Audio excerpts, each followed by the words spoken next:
Cosmo was supposed to fight Ciaran Clark, but he had to pull off injury. You get the call. You get to go in there. What was it like for you when you got that call, jumping in there and be part of this bantamweight tournament on short notice? Terrifying, man. 2 weeks notice against a stud, but I've been preparing my whole life for it, and I couldn't say no to the opportunity, and saw what happened. I came in there and kind of shocked the world. Not kind of, I did. Only on SportsGrid.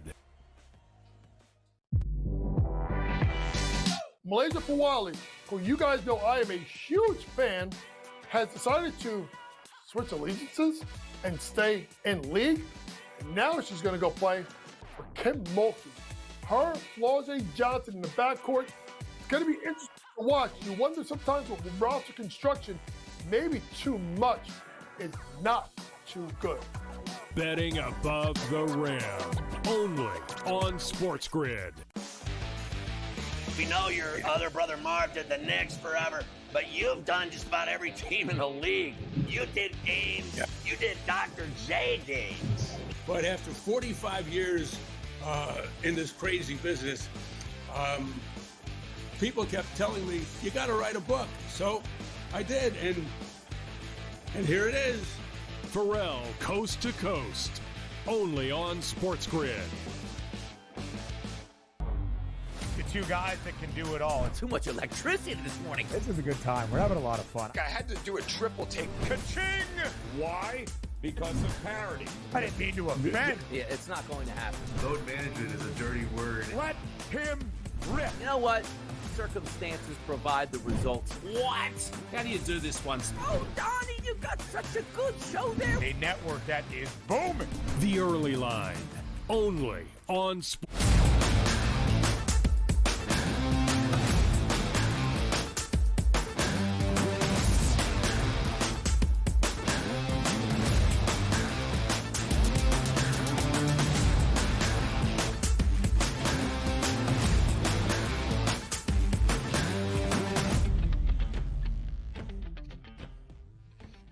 1 hour down, 2 hours to go. It's the Early Line. It's the SportsGrid Network. It is a Friday in May. So many fun topics to talk about coming up with us, which includes Kentucky Derby talk. You want to get those winners in? We got the advantages there. You want a full Major League Baseball card breakdown? We have those as well. We just previewed the NBA, what happened last night, and also the expectations for this weekend, and as well as the new series coming up so far in the Eastern Conference playoffs. But when we talk about hot topics, baseball does creep its way in, Joe Ranieri. So in hour number 2 to start it off, we're talking Major League Baseball hot topics. You can't go wrong with that.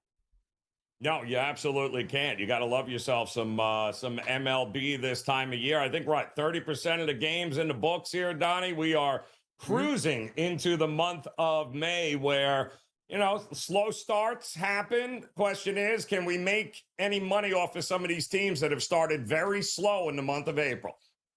That is true. And by the way, if you want to spend the next 10 minutes, Joe, can we go over hyperlinks, and how they react and work on the internet and stuff like that? Yep. You think we could teach people as a webinar right now instead of continuing here on the Early Line? I think people might like that, to be honest. You know what I mean? Yeah, been there, done that. Yep, been there, done that, Donnie. And I am here for you, man. Anything you need, I am here for you. The tech man, Joe Ranieri. Now, we need Joe Ranieri's insights here on actual sports topics here because that's what makes sense. We started off the show talking about Mike Trout.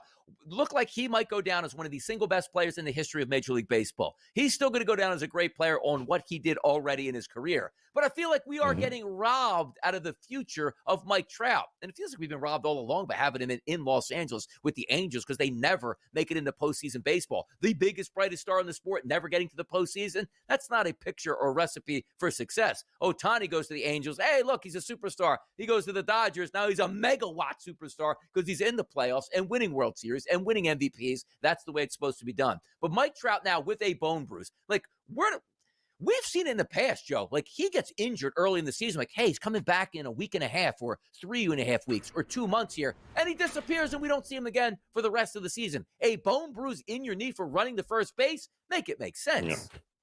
Now, it's always something, though, it feels like, with Trout, right? And it's really unfortunate because the sky was truly the limit with him and what could have been, not just with him, but with the organization.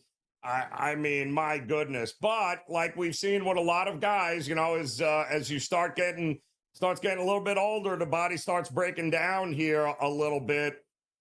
Again, the Angels have absolutely made their bed when it comes to them and Trout. So they're paying them regardless of what happens. And again, what is the hope, Donnie? Every year from here on out, what is the hope? How many games is a success for him to play in a 162-game season?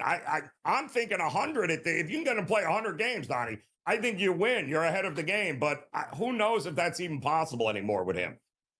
By the way, has any team in Major League Baseball over the past decade given out the worst big money contracts? Like, nobody's going to fault them for signing Trout to a big money contract, but look at the results and the expectations. Low. Shohei Ohtani's there. You don't even make it to signing him to a big contract. Albert Pujols comes over like, hey, this guy's going to play till he's, 45? That was a terrible contract as they had. Josh Hamilton's were. Forget about it. Anthony Rendon, we don't even talk about. You want to talk about the ultimate thief out there. He's one of them here. So it's not as if Artie Moreno hasn't tried, but he's laying the paychecks out here, and the general manager in the front office really letting him down. But we'll find out about Mike Trout hopefully in a week to week and a half if he's coming back. It's not as if he was setting the world on fire. Yes, his power numbers were good, but hitting under 200 in the month of April, that's not good enough. I'll tell you what isn't good enough. Yesterday, we talked about too. How about 3 home runs alone given up for Paul Skeens in the 5th inning against the Cubs yesterday in that 8-3 victory? And by the way, we don't expect expectations for the Pirates to be to make the playoffs. They're 12-20. But the Cubbies, man, 19-13, ripping the cover off the baseball this year. One of the best offenses in Major League Baseball. I don't think any of us saw that coming, Donnie, at all. But they did it on the road, and they did it against with one of the premier young pitchers in Major League Baseball. All of that was very, very impressive yesterday. But again, you mentioned it. Some concerns here with Paul Skeens moving forward. Velocity decrease. Wasn't the ball not moving? He's missing spots, and these are pro hitters. So you and I both know what happens. You can throw 98 all you want. If it's over the middle, they're parking it, and they did it 3 times yesterday in that game. Kind of crazy. And that's not exactly an easy ballpark to hit home runs. A couple of those Titanic shots out to the right center field, making its way out of the ballpark. Skeens gets touched up. We'll see what he does in his next start. If I told you Juan Soto yesterday at home hit 2 home runs at Citi Field, bookmark that moneyline victory for the Mets. They move on, one of the hottest teams in baseball. He did hit 2 home runs yesterday, but the Mets did lose to the Diamondbacks. Why? Because the better pitcher on the mound yesterday technically was Zach Gallen overall. You saw the New York Mets, 5 total hits, a couple of those coming from Juan Soto, 2 home runs, but a 4-2 loss. I like what I see out of the Diamondbacks. And this isn't a team coming out of nowhere. They're just a couple years removed after making it to the World Series. Starting pitching, bullpen, lineup that can rake here. That's a fun team. 17-14. Not bad to start the season. Could be better. But, hey, they'll take another victory yesterday. Absolutely, and I think the sky's the limit with them. I love what I've seen. Unfortunately, again, it's 1 month in the books here with Soto and the Mets. Kind of hard to believe. I think that was his first home run in City or something along those lines. It hasn't been great, but if it's one thing we know about Soto and that ballpark in the summertime is that he should have no problem getting some power numbers up there. But I do like what we've got moving forward. I think they are a team we need to consider maybe looking at some of the future prices while everyone's looking at the Dodgers. Maybe it's time we start looking at Arizona here. How about some of those futures on those Sacramento Athletics out here? 3-0 victory over the Rangers yesterday. Now improving to 17-15 on the season. The expectations for the A's is they better outslug you because they certainly can't outpitch you. How about a shutout performance yesterday by that team, which included Springs on the mound, who's been really struggling. By the way, looking at my numbers yesterday, overall xFIP 5, close to 6.44. Didn't matter yesterday. Absolutely shut it down against the Rangers. Absolutely shut it down here. And I thought, and we talked about that game yesterday, right? We thought maybe, listen, go with it early. Go with the A's early here. And this is a team where I think it's going to be feast or famine every time, Donnie, out there. They're either going to score 100 runs or they're going to score 1. Just depends on whether the long ball is working or not in that one. And if they can get to Miller in the bullpen enough times to make it worth your while. By the way, belief is it in the pudding here for the Detroit Tigers. Yesterday, a 10-4 victory over the Angels. Now the Angels dropped to 12-18. We don't know if Mike Trout's coming back or how soon he will be, but a 10 spot there for the Tigers. Casey Mize yesterday, 7 innings pitched, 4 earned runs. He was fine. Why? Because the bats really carried the way. The Detroit Tigers now, Joe, 20-12 on the season. Very formidable. Tarek Skubal on the mound today. Could we see win number 21? We'll talk about that later, but I like what I see out of the Tigers. They're hitting and pitching, something they haven't been able to do in the past. Yeah, but it had to take a ridiculous comeback for them in order to get that win last night, Donnie, 10-4. They were losing that game until they scored 8 runs in the 8th or 9th inning there against that bullpen. And it's kind of hard to believe, too, because this team can't hit lefties, the Angels, at all. And they had Mize out on the mound, and unfortunately, he couldn't get out of his own way. He did go 7 innings. But he did give up 7 hits and 4 runs, and they were down big, 4-2 it was, I think, heading into that 8th inning. And then the bullpen got involved against Kikuchi and others, and that was the end of that. By the way, break up the Colorado Rockies here, 4-3 victory over the San Francisco Giants. And by the way, Freeland was decent, quality start, 6 innings pitched, 3 earned runs. Verlander, decent as well, 6 1/3, 2 earned runs. Who would have thought the battle of the bullpens would actually go to the Rockies, which it did yesterday, to get their 6th win of the season? Kind of crazy, right? Will they get a 3rd? Oh, that'll be. Verlander, I don't think has won a game for the Giants yet, has he? Verlander, I don't think so. It doesn't show his statistics right here, but 4.38 ERA. The old man not pitching all that well. Pretty soon, are we going to get those accounts going? If you would have rolled over the 7-game series for the Rockies, you'd have $1 million in your pocket if you bet them all. We're talking about more baseball next.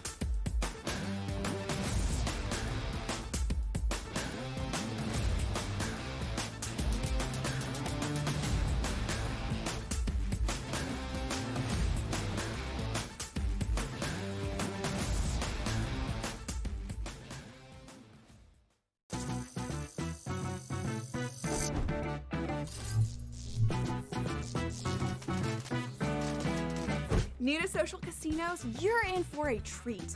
Most online casinos offer bonus cash or coins just for signing up. That's your own little participation trophy. Now, go get lucky. See you in Las Vegas. Let's get lucky. The game is on. The stakes are high. But the action isn't just on the field. He's rearranging that ring. Get it inside! SportsGrid's in-game live. Your ultimate second screen experience. Just a little flyer, couple of 18.5 points live line. Every prop, every play, every day. Anything can happen. That's complete chaos. It's smarter to be on SportsGrid. Fans hate them. Like, kids go to Giant games and they're like, my father forces me to come, or my grandfather was a season ticket holder. Like, no one has fun. It's a miserable place to go. The Giants' problem has always been, over the last several years, and it's been the reason why Barkley never really got off, is the offensive line. Sports Rage tonight, only on SportsGrid. If you're going to trade Durant, right, it means things are getting weird anyway. Teams are going to, before they go for Durant, they're going to go for Devin Booker.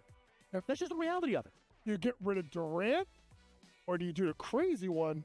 Because you're so far out of the West, do you get rid of Booker? Because D-Book will bring you far more in a return. Betting above the rim, only on SportsGrid.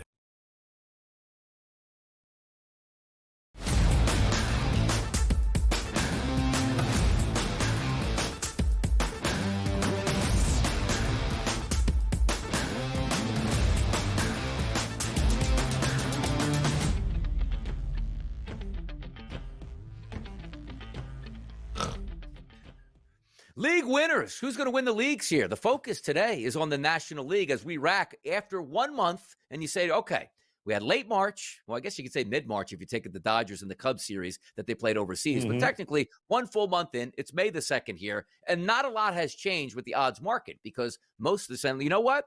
Talented teams, if they're not playing well, they will get it together. Talented teams that are playing well, we're not going to move their numbers at this. And also talented teams that, if they're a little bit injured, those teams like the Atlanta Braves will get healthier over the summer, and we expect really good baseball out of them. So the NL pennant odds here on the FanDuel Sportsbook to win it would be the Dodgers at a plus 140 price, the New York Mets at a 5-1 price now, the Phillies 7-1, the Braves 8-1, followed by the Cubs and the Padres. So we look at those price points up top, and we always start with the Dodgers. Value on the Dodgers. You can say yes. You can say no. What is it, Joe?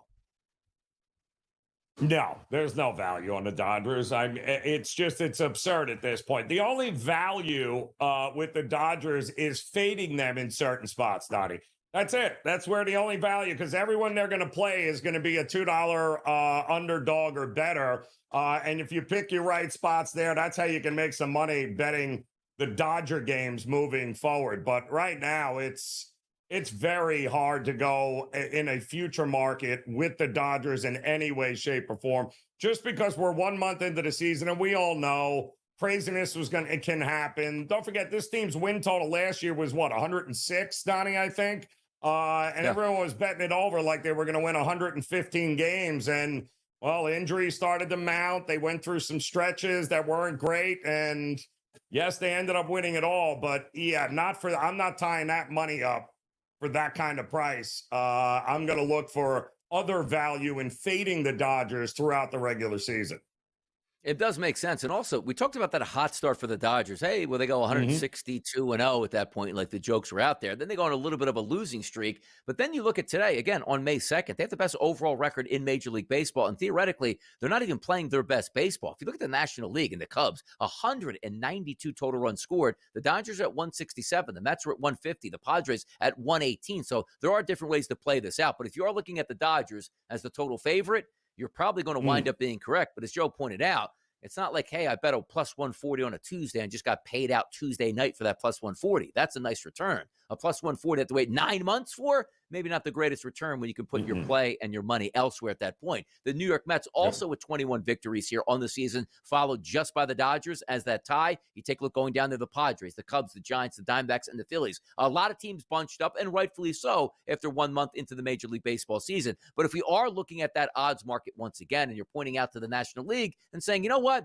The challenge to the Dodgers, is it going to be the Mets? I look at the Mets frontline rotation. I'm like, okay, it's pitching well now, but that's not the pedigree I want to really lean on. The Phillies do have a pedigree there. The Atlanta Braves, you're hoping to get that pedigree back, which is basically Spencer Strider, now from a hamstring injury of an elbow injury that he was building off of, and then the Chicago Cubs and the Padres. If you look at the contenders, let's just say these teams, Dodgers, Mets, Phillies, Braves, Cubs, and Padres all make the playoffs. Who's the danger to the Dodgers, Joe?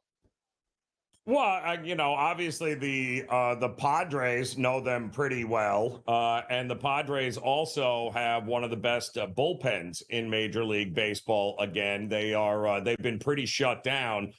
They do have some help coming back, I believe, in the starting pitching as well. They are not 100%. Dylan Cease is still working his way back to peak form. But the Cubs feel like the Yankees in the American League. It feels like the Cubs, you're going to have to score 12 runs to beat them. And even though the pitching's a little suspect there, Donnie, how good does pitching got to be if you're scoring 10 runs a game? And that's kind of what the Cubs lineup right now feels like. Like they can absolutely mash, and you better be able to hit the ball if you're going to go toe-to-toe with the Cubs. So I do think there are some teams here that if things start going a little left on the Dodgers, absolute value there on that page with some of these teams down the stretch. If we keep it from 20-1 or less on that graphic, which again ends with the Diamondbacks and starts with the Dodgers, I don't want to ask you like who, again, because I just like who can challenge the Dodgers. There could be a couple teams in there, right? But who's the team that you look at and say it's fool's gold? Diamondbacks, Padres, Cubs, Braves, Phillies, Mets, and Dodgers. Give me one team that like, you know what? I don't care how much money you give me or a free wager, Donnie. I'm not going to bet this team to win the pennant in the National League. Yeah, I think the Mets and that bullpen is, and quite honestly, even that starting rotation, I think the pitching for the Mets at 5-1 is a bit of fool's gold here. Their rotation is not as good as what the Phillies have.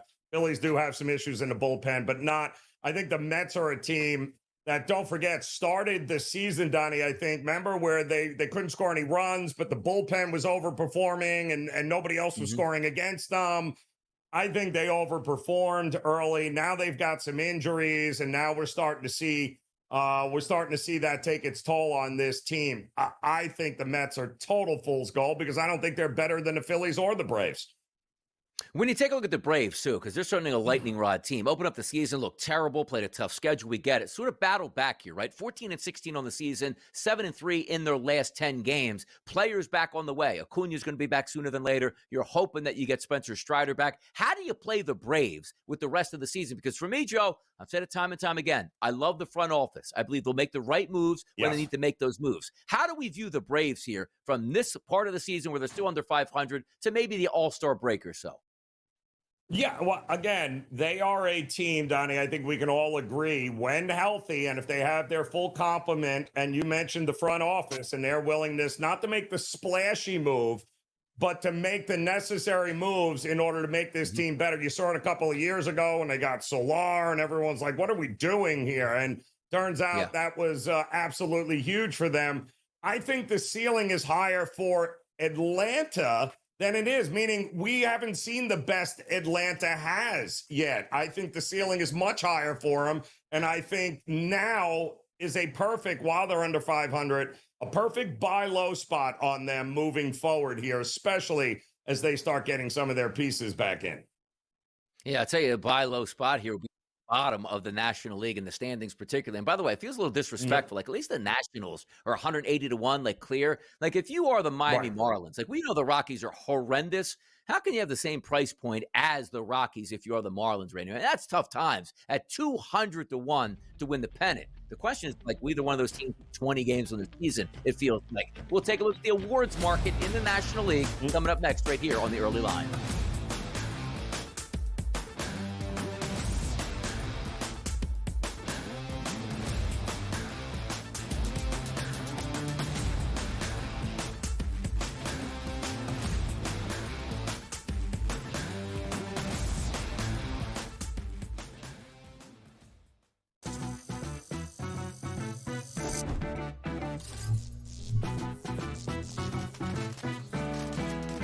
New to social casinos? You're in for a treat.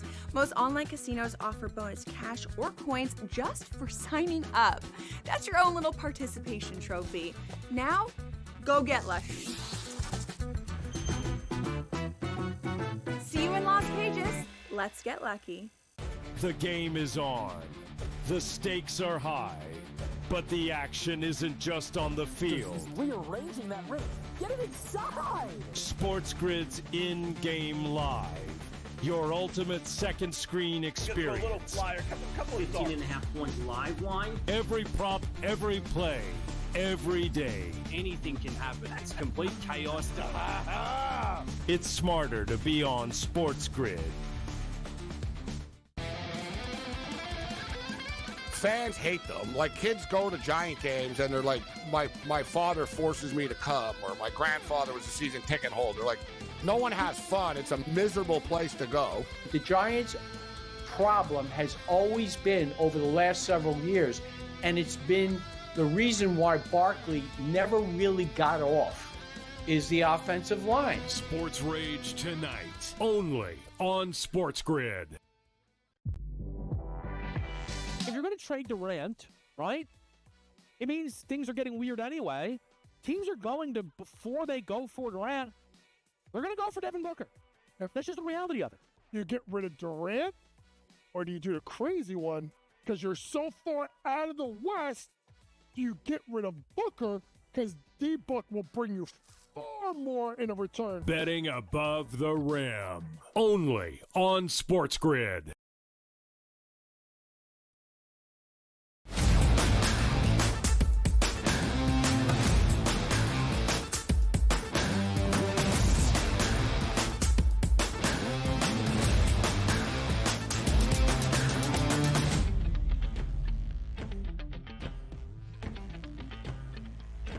MVP, MVP. Yeah, that's what we're going to talk about next in Major League Baseball, particularly from the National League. Now, yesterday, correct me if I'm wrong, we were taking a look at Aaron Judge and his minus 600 to be the MVP of the American League. Hey, at least you get a little value in the National League here with Shohei Ohtani at a plus 260 price 1 month into the season, followed by Fernando Tatis Jr., Kyle Tucker, Corbin Carroll, Pete Alonso, and Juan Soto. So this market, we have some ability to talk about maybe somebody taking down Ohtani, because apparently there's not a single good Major League Baseball player in the American League outside of Aaron Judge. Talking about Ohtani at that plus 260 price. Not lighting the world on fire, but still the favorite.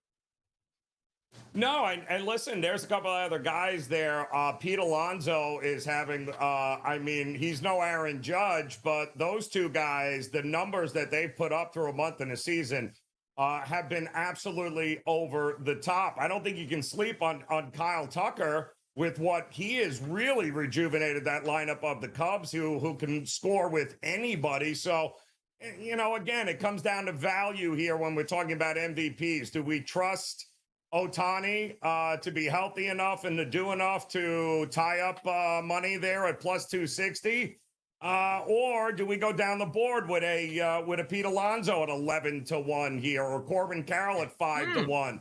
I think the National League is much closer than right now. You can't even make an argument for Bobby Witt Jr. over Aaron Judge. It's not even remotely close. You got some monster numbers as you start to get down past Francisco Lindor, too. Bryce Harper, 50-1. Austin Riley, 50-1. Ellie De La Cruz, 50-1. Mookie Betts, 50-1. You get the point here. It's just a matter of, like, the dam will break, like if Ohtani has to miss 2 to 3 weeks at that point, and then you'll really see that market open up. And quite frankly, the same thing with the American League. But at least Ohtani is at minus 600 to win this overall market as it goes. Now, Cy Youngs that we talk about, right? Tarek Skubal yesterday favored here for the American League. And you take a look at the National League, which we didn't have a great performance yesterday out of Paul Skeens. Now, granted, he's going to have 20-plus more starts the rest of the summer, and we'll be able to figure things out. He's a plus 240 price right now, followed by Yamamoto of the Dodgers at plus 460. Hunter Green of the Reds, who's been very good this year, at a 7-1 price. Zach Wheeler, Logan Webb, Michael King. Skeens. Are we worried a little bit about Skeens now? It's a great time to talk about it after that performance yesterday. Yeah, well, I mean, the indications are that, you know, you got to be careful with him. And he pitched a lot more, Donnie, last year. You and I talked about it. Like, why are we pitching him in late August and September? Like, what are we doing? What are we chasing here? You know, this kid had come right from college and the College World Series. There was a lot of baseball he had playing, and that's what we were worried about, is saying, hey, you know, there's no reason to burn this kid out as fast as you're doing it. And voila, here we are. And by the way, the signs were there, not just in yesterday's game, but the last couple of starts. He's given up more runs than he's ever done. He's given up more barrels than he's done in before. So this wasn't an anomaly. It's been like that for the last couple of starts now with Paul Skeens.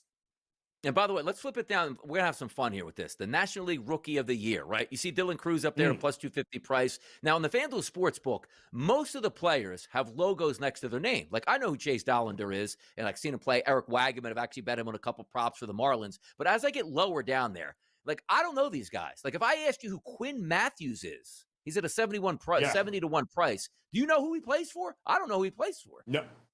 No idea. Absolutely none. And none of them are taking the world by storm.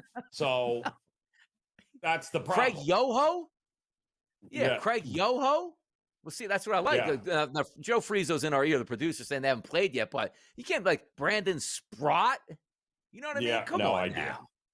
Well, but then, also, if they haven't played yet, shouldn't they be so good they're on this list that we should know they're up and coming, right? Chase Burns, 200-1? He could be putting fake names in here, Joe Ranieri, and tripping me up at this point right now. I agree. How about managing and of the ones that we do know, and they're not exactly taking the world by storm here, I'm just saying. Although I will say the kid that came up and pitched for Kansas City the other day against Tampa Bay was pretty darn that kid was pretty darn impressive. So it'll be interesting to see what happens moving forward with him as well. Manager of the Year, always an exciting market, Joe, to handicap after 1 month into the season. The FanDuel Sportsbook list. Craig Counsell of the Cubs at a plus 170 price. Melvin, Schilt, Francona, Mendoza. I mean, come on. Who's the runaway right now? Dave Roberts getting no respect at 12-1 right now. None. Well, you and I could win with that, roster that he has been given. Let's not make it sound like he's managing anything. He's just showing up and wearing a uniform. So, yeah, no, he shouldn't be into consideration. Hey, we need some help on the Kentucky Derby. Good for us. Alexa Zepp is up next. Give us some winners.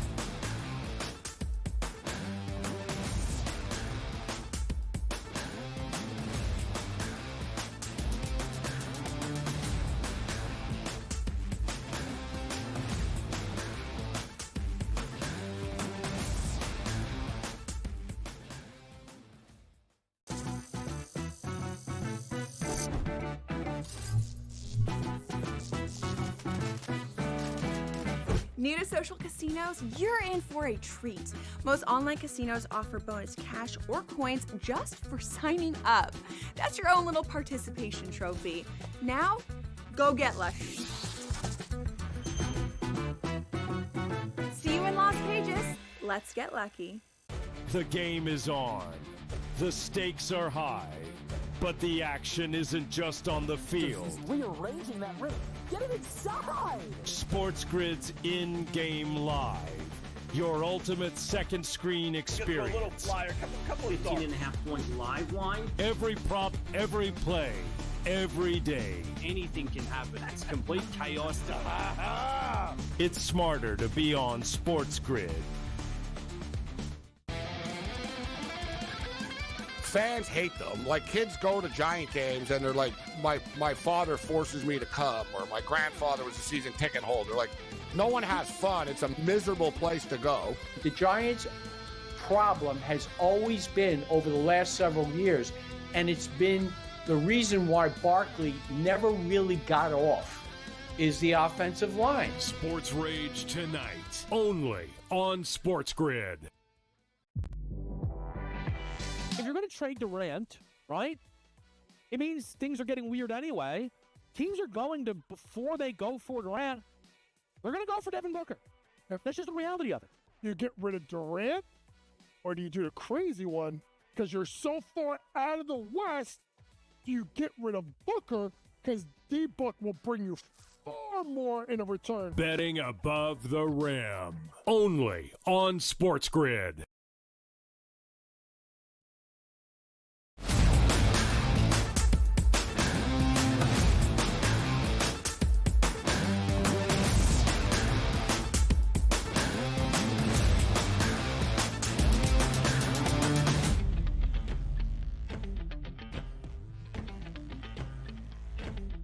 Leave it up to the experts, as they say right here on the early line. Sometimes we need a lot of help, and particularly in horse racing, I need a ton of help. I'm Donnie Rightside. He's Joe Ranieri, and I need to welcome in Alexa Zepp here of the Daily Racing Form, and also can see every Friday right here on the SportsGrid Network. Thank you so much for joining us, because I really need some help here, Alexa. Of course. Happy to talk horses anytime. I love this. This will be fun. We'll have a great segment here. We'll kick it off. I need to ask you a question first, though. Your love for horse racing, how did you get into it? I got into it through competitive wagering, actually. Yes. Kind of an interesting introduction to the sport. Yeah, so I play in tournaments all around the country, betting on them. And that's how I got involved like 7 or 8 years ago. And through that, I got involved in ownership, started my own racing syndicate, and now work for the Daily Racing Forum as a handicapper. Ooh, I like it. All right, now, let me ask you a question, though, because we did get some breaking news overnight. Looks like Baffert's only going with one horse in the Derby tomorrow. What do we know about that, and what should we know about the horse that has been inserted in its place? Yeah, so Rodriguez is out, which was definitely a speed risk because I wasn't going to play him, so I'm not too sad about it. But Baeza's in, which I'm very excited about. There's a lot of hype around Baeza, so this horse kind of had a tough go of it being on the alternate entry. In horse racing, in order to make the Derby field, you have to get points. And Baeza ran second in the Santa Anita Derby. And because that race only had 5 horses, the points awarded were reduced. Normally, second place would have got him in, but it didn't. He was just short. So now he's in. And he is really interesting. His mama was the mama for the 2023 Kentucky Derby winner. And she also gave birth to 2024 Kentucky Derby contender Dornock, who Jason Worth, MLB star, owned, and then didn't win, but ended up winning the Belmont. So this mare is just cranking out superstars. So it's cool to see another one in 3 years in a row.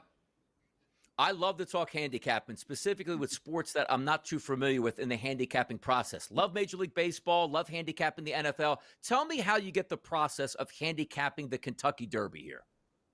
Well, handicapping in general is an art, right? There's no exact way, exact science to do it. So, we have the Daily Racing Forum. There's a million angles you can look at. For the Derby specifically, it's such a big race, right? There's 20 horses in this field.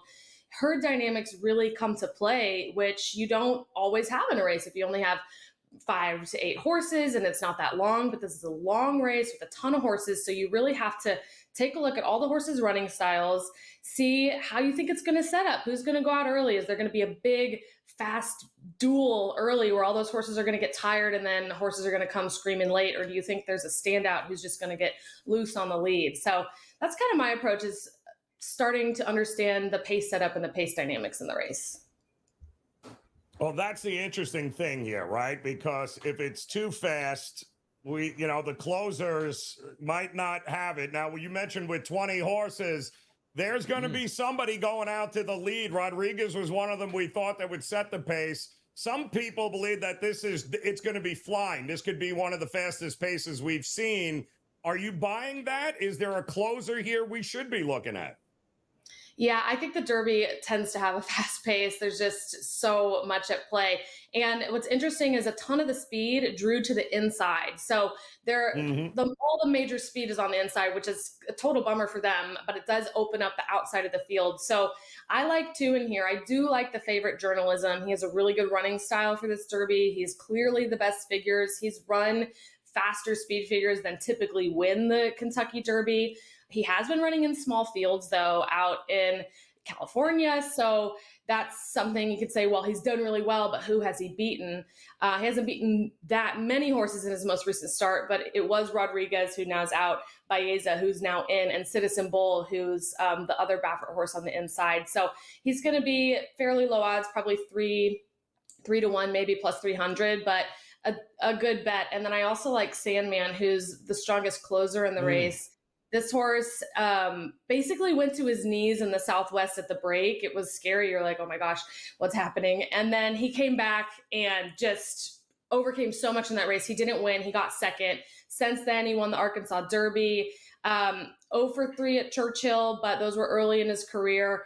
I like Sandman. He'll be a longer price, maybe like 4 or 5 to 1 if you're looking for a big long shot. The Japanese contingent, Luxor Cafe, is the number 7. Japanese contingent is getting stronger and stronger every single year. And, they're always a little bit of a wild card because we don't know how they're going to do when they come over here. But he looks pretty commanding in all of his starts so far. So many angles to play into it. It's so much fun to talk about the Kentucky Derby, but also one thing that usually creeps into it is let's say late in the week, we know what the weather conditions are. Does that change a handicapping strategy if we have a super fast track, like a muddy track? Talk to us about how you anticipate what the track conditions will be and how you factor it into the horse that you might like. It definitely matters, especially in these young races with horses. So the Derby's only for 3-year-olds. Horses don't start their careers until their 2-year-old years, some of them even their 3-year-old years. So they're all babies. They're all a little bit green. And yeah, we're expecting to get quite a bit of rain. We're crossing our fingers it holds off. But I mean, a muddy track. So think about it. Like when you have all that mud and dirt flying in your face, some horses really do not like that. They don't respond well to it. Some horses thrive in it. It definitely, if it's really sloppy, it carries speed, I think. I think any weather kind of carries speed. If it's muddy, it kind of gets cuppy, right? And it can be harder for those horses to make up momentum and get rolling at the end. So the weather definitely is a factor. And we often have it at the Kentucky Derby, it seems. It's always raining. Well, it's funny. I mean, the big thing this year, right after being slapped on the wrist and thrown in the corner, Baffert had not been allowed to be at the Kentucky Derby. He's back. One of his horses is done, but is there any way Citizen Bull takes the lead and he's there at the end if he can get out in front? Because I don't think the one post has ever won the Derby. Is that correct? The only post that hasn't won is actually the 17 hole, which is Sandman. So 17. when I was there at the draw, when that one was drawn, the whole crowd oohed. But I think it's actually a decent post. But Citizen Bowl, you're right. Like, he's going to want to get out to the lead. It's interesting. He's the 2-year-old champion. Typically, the 2-year-old champion, if they make the Derby, is going to be the favorite or close to it. And we've given him, morning line of 20-1 or plus 2,000. So there's definitely some hesitance there. I mean, he ran in the Santa Anita Derby and just was not impressive. Bob has said that he didn't have him cranked up. Like, now he's ready for the Santa Anita Derby. Now he's looking good. But I don't think Bob typically rolls like that. I think usually he tries to have his horses ready for all those big races. So I'm fading him. Drawing the 1 hole, definitely a bummer when you want to get out to the lead. I mean, you can easily get pinned on the rail. Last year, Dornoch, Jason Worth's horse, drew the 1 hole, and Dornoch was the kind of horse where he has to get the lead or the race is over for him, and it was over before it even began. So it's definitely a tough post position draw, and I am fading him. Whether or not you love horse racing, everybody loves the Kentucky Derby because the pageantry, the pomp and circumstance is so much fun. What's a Derby day look like to you, Alexa, when you go? Oh my, it's just the best. I got my hat here that I'll be, sporting. I mean, the fashion, the fun. It is such a fun couple of days. Today's Oaks Day, so the ladies run, and then tomorrow Derby Day. I mean, they changed it recently. If you have a seat, it's all inclusive. So mint juleps, food, horses. It is a ball. I encourage everyone at some point to try to get to at least to some cool horse race, but definitely the Kentucky Derby. We got about 30 seconds left. Recap once again who you like for the Kentucky Derby tomorrow, the big day. Yes, so I like Journalism on top. Underneath, I would play Sandman, who's a 17. Luxor Cafe is the 7 horse at a long shot, 15-1. And then Baeza, who's drawn into the field as the alternate entry. So will be the 21 horse. It's one to play. And then today in the Oaks, I think you can play Quiet Side for a price and combine her with the favorite Good Cheer, who's undefeated. Fantastic stuff. Alexa Zepp of the Daily Racing Forum and the SportsGrid Network. Thanks so much for joining us today with your expertise. We're talking hockey next, right here on the Early Line.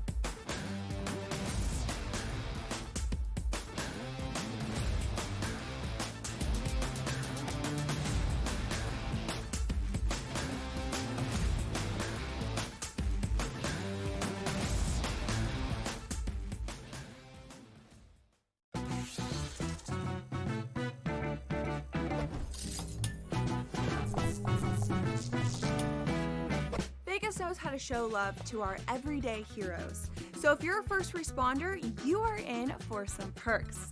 Lots of hotels and casino offer big discounts to any first responders who can show valid work or volunteer ID. So treat yourself to a discounted stay. You deserve it. See you in Las Vegas. Let's get lucky. Second game of doubleheader. We don't know exactly who's going to be in the lineup, and maybe you get an extended game number 1, which means tired bullpens and closers used up, which aren't available for game number 2, and maybe finding some extra shots here. But I do think the pitching matchup more susceptible, Tom, to runs here. This is part of what we look at. Like I said, I don't expect both teams to win. So we have a pitcher who may not be sustainable at 28.6, but he's playing well right now. Pro Baseball Today, only on SportsGrid. If you're going to trade Durant, right, it means things are getting weird anyway. Teams are going to, before they go for Durant, they're going to go for Devin Booker. That's just the reality of it. You get rid of Durant, or do you do the crazy one? Because you're so far out of the West, you get rid of Booker because D-Book will bring you far more in a return. Betting above the rim, only on SportsGrid. The game is on. The stakes are high, but the action isn't just on the field. He's rearranging that roof. Get it inside! SportsGrid's in-game live. Your ultimate second screen experience. A little flyer, couple 15.5 points live line. Every prop, every play, every day. Anything can happen. That's complete chaos. It's smarter to be on SportsGrid.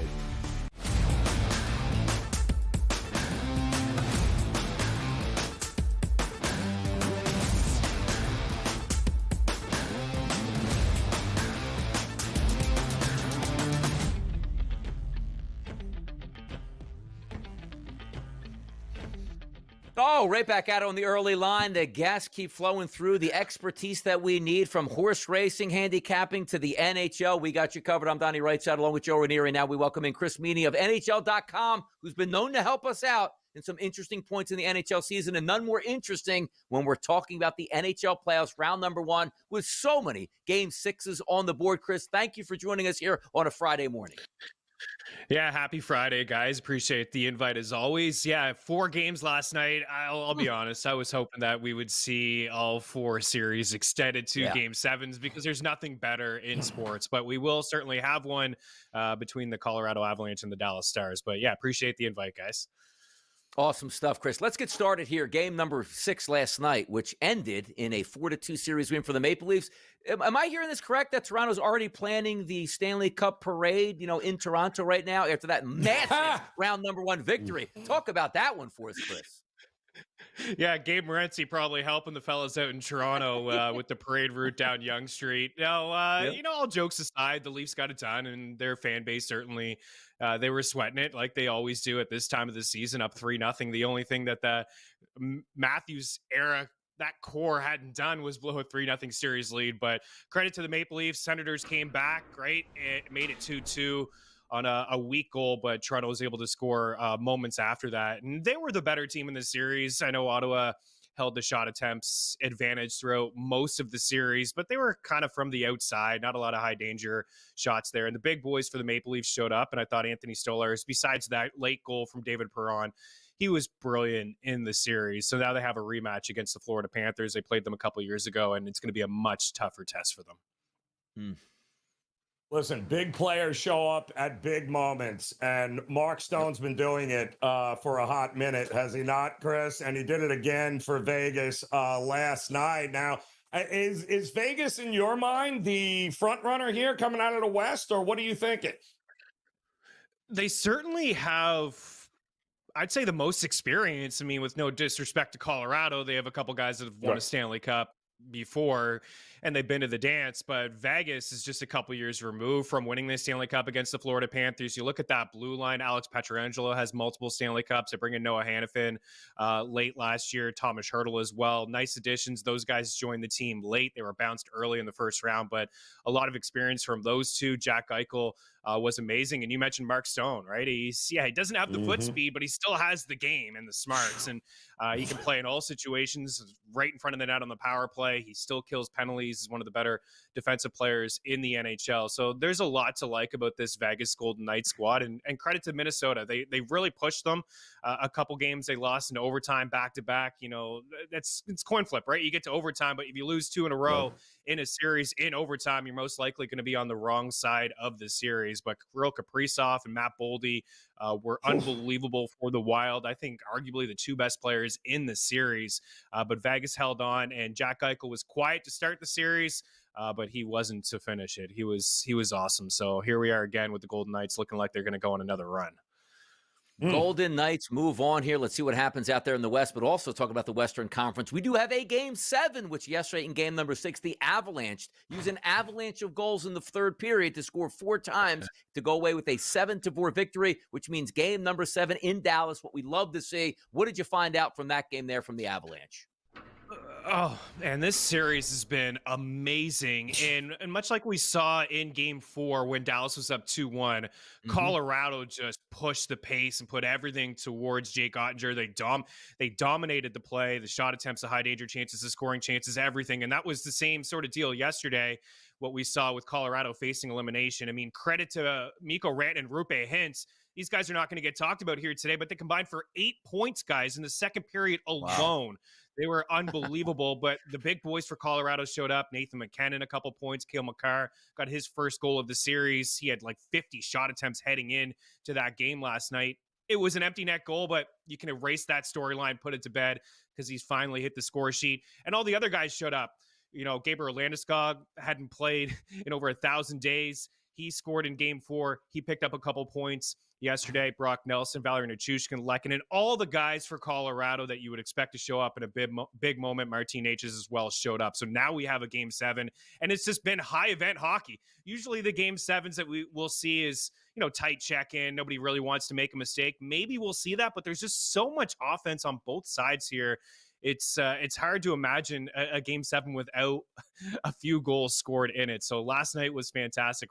Luckily, we're going to get one more here between these two teams. And I've said this, throughout the playoffs and heading in, whoever wins this series, I do believe will represent the West in the Stanley Cup Finals. It's going to be nothing better than a game 7. And Kings were certainly hoping they were going to be able to do something they didn't do very well all year, and that's win a game on the road. But nope. Edmonton still owns them, Chris, and now Edmonton moves on. Yeah, my goodness. It must be tough to be a Kings fan. I know they have a couple cups. At least Kopitar and Doughty have Stanley Cups, but 4 years in a row to lose to the Edmonton Oilers, the same team in the opening round, and this one just has got to be the worst of the 4 because they finally had home ice advantage. It was looking like they had a goalie in Darcy Kemper, who is a Vezina candidate here, just announced in the NHL over the past couple of days, and they had a 2-0 series lead. Forget that. They were up in game 3 late in that game, gave up a goal. There was a questionable coaching challenge. Didn't get on the right side of that coaching challenge, puts the Oilers on the power play. I think seconds later, they took the lead, and the rest is history. You look at Connor McDavid and Leon Draisaitl, they combined for 21 points in the series. And here we go again with Edmonton and these two players who have been the best players in the NHL over the past few years. I was looking at the Stanley Cup playoff leaders over the last 4 years, and like nearly 200 points combined. It's a massive gap between those two players and the rest of the league. So, tough for LA, but you could really see the momentum shift in that series when Edmonton won game 3 and, they were dominant again last night on home ice. Might be a little payback for the Gretzky trade so many years previous here, continuously knocking him out of the playoffs. That is tough, certainly for a fan base. Now, we're going to re-rack here and take a look at some of the round 2 opportunities, even though round number 1 isn't completed yet. I also, in the next segment, want to ask Chris whose most impressive team through round number 1 has been so far, but also, most importantly as well, Jets, Blues, solo mission tonight, and so much more. Chris is going to join us again. Make sure you keep the dial right here on SiriusXM channel 159.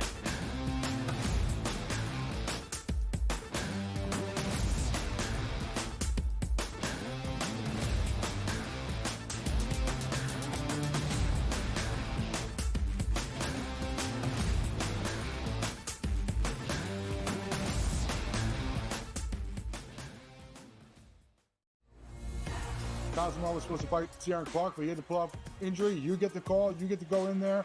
What was it like for you when you got that call, jumping in there and be part of this bantamweight tournament on short notice?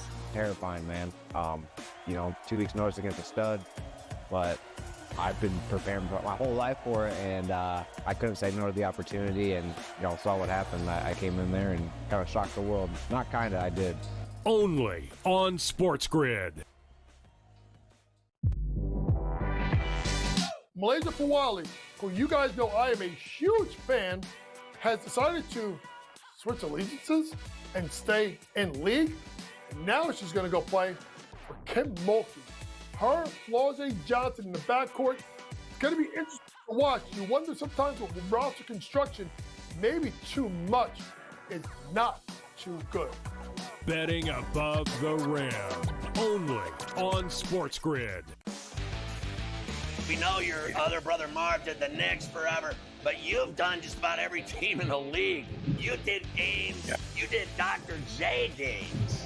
But after 45 years in this crazy business, people kept telling me, you got to write a book. So I did, and here it is. Pharrell, Coast to Coast, only on SportsGrid. The two guys that can do it all. Too much electricity this morning. This is a good time. We're having a lot of fun. I had to do a triple take. Ka-ching! Why? Because of parity. I didn't mean to offend. Yeah, it's not going to happen. Load management is a dirty word. Let him rip. You know what? circumstances provide the results. What? How do you do this one? Oh, Donnie, you got such a good show there. A network that is booming. The Early Line, only on SportsGrid.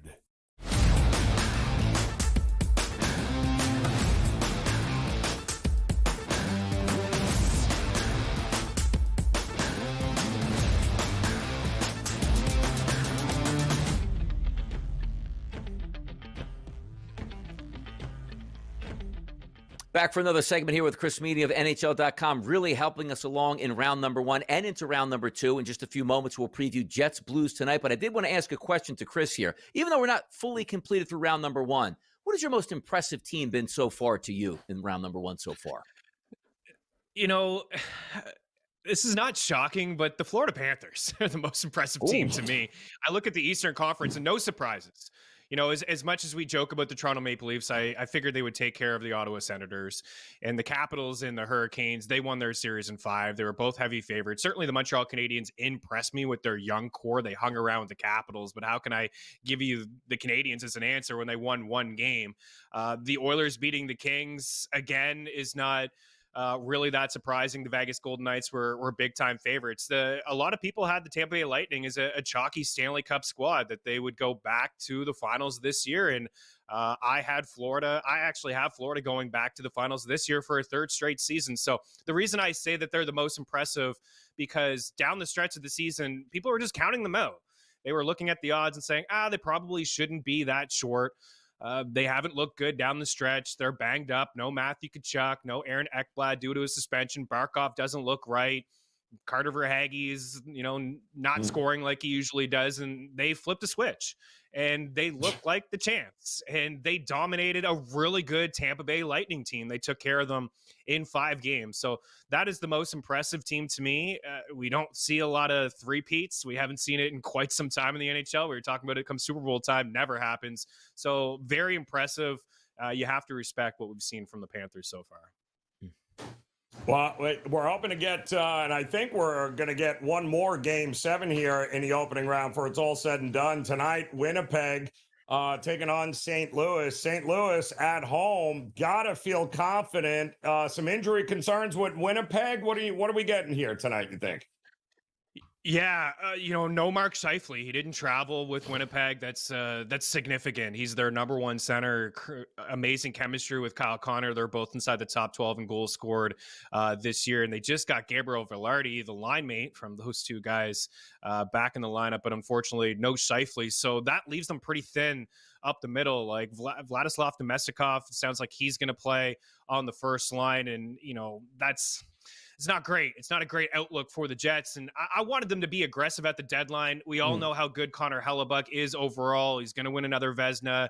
He may win the Hart Trophy as one of the nominations as well that the NHL announced this week. But you can't put it all on him. And he hasn't been great in this series in St. Louis. He was pulled in Game 3. He was pulled in Game 4. The Blues outscored the Jets 12-3 in those 2 games. So I do expect St. Louis to get the better of the Jets here tonight and force a 7th. So I'd be looking at some guys like Pavel Buchnevich and Robert Thomas to hit the score sheet. They had 5 points each in those 2 games. They have 7 points each in the series. Maybe you can have some combo for both of those guys to pick up a point. Colton Parayko leads the team in shot attempts and shots. He's a defenseman, 22 attempts and 12 shots. And Cam Fowler has 21 attempts and 10 shots and 9 points. So they've gotten a lot of offense from their blue line. And I think that's an underrated part of the St. Louis Blues. They have a lot of offensive defensemen like Justin Falk as well, who can put the puck towards the goal and contribute on the power play. So I do like the Blues tonight to take care of business at home. I do expect it to be a lower scoring game. The Jets are going to have to tighten things up, but I don't really know where they're going to get their offense from without their number 1 center tonight. Can we get to a game number 7? We'll certainly find out tonight, but some of these teams have already moved on into round number 2, and the FanDuel Sportsbook has those priced out. If we take a look at the East here, the Capitals and the Hurricanes are minus 150 live favorite there. If we take a look at the Toronto Maple Leafs and the Florida Panthers had a minus 176 price being the favorite, and then a close one here out west, the Edmonton Oilers, minus 118 against the Vegas Golden Knights, minus 102. Looking at these 3 series, anything surprising the price points, or also just a quick preview on what they anticipate from these 3 series? It should be awesome. Washington and Carolina should be fantastic. If Yeah. you like physical play, you're going to get it in this series. We saw a little bit of it in between Washington and the Canadians, but these two teams do not like each other. In fact, they hate each other. And there's been some bad blood going back to the last time they played in the playoffs. I remember when Svechnikov was just a rookie, Alex Ovechkin dropped him, fought him. And then earlier this year, we saw a lot of nastiness with Tom Wilson and some of the players. I'm surprised to see the number for Carolina. I think that they're a little bit overrated. They dominate play at 5-5. They like to own the puck. They get pucks in deep with their speed. They really are a possession team, and they check a lot of boxes analytically at 5-5. But I think Washington's more sound. I think they have more offense. I think they're a deeper squad, and I think they have a better goalie in Logan Thompson. So I do like the Caps to take care of Carolina, and I like Florida. I'll give the Leafs maybe 1 or 2 games. I think in 5 or 6, the Panthers will take care of Toronto. They're just a tougher team. That's Chris Meany, NHL.com. Thanks for joining us on a Friday for NHL action this weekend.